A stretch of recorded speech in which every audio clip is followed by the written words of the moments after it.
Ouais, je sais ce que tu vas dire. Il était passé où ce con de Major Kilk? Et comment diable il est devenu Major, ce putain de bleu de Kilk? C'est une longue histoire, écrite avec une clé, une machette et quelques cicatrices.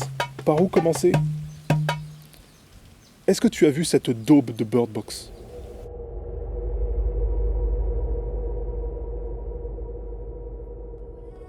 Bird Box, c'est le film dont tout l'internet parle en ce moment. On en a même fait des challenges.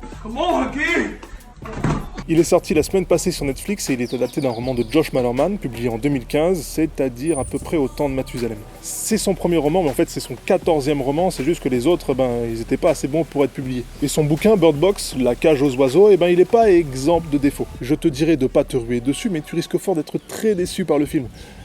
Je t'explique pourquoi. Le film est catalogué film d'horreur, alors qu'entre nous, il devrait plutôt tenir du genre thriller post-apocalyptique. Grosso modo, il apparaît des trucs, en Asie d'abord, puis ça se répand aux États-Unis, qui, quand tu le vois, tu deviens fou. Ça te pousse au suicide. On suit donc l'évolution d'un groupe de survivants dans ce contexte. Pour aller dehors, ils sont obligés de porter des bandeaux. C'est super dangereux. Le film fait malheureusement l'impasse sur plusieurs détails qui sont bien présents et mieux traités dans le bouquin. Dans les deux œuvres, l'histoire est traitée sur deux lignes temporelles principales.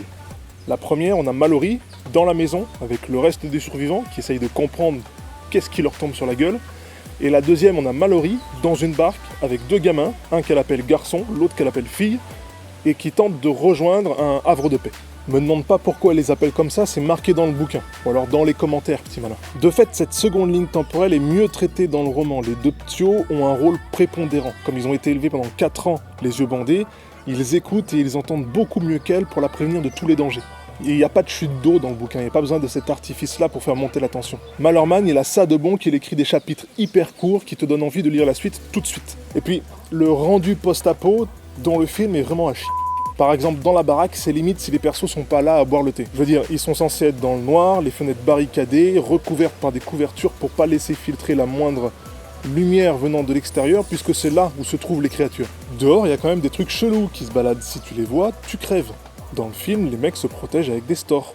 Parce qu'en vérité, le danger est beaucoup plus agressif que ça. Dans son roman, Malerman emprunte davantage à l'horreur, voire même au splatterpunk. Le fait de voir ce qu'il y a dehors, ces créatures, provoque non seulement la folie, mais aussi des pulsions meurtrières immédiates, brèves et extrêmement intenses qui finissent par se retourner contre soi. Et Malerman ne se prive pas de nous décrire toute cette violence. Il y met beaucoup de sang, il y met beaucoup de visions dérangeantes, mais sans jamais parvenir à égaler Stephen King, par exemple.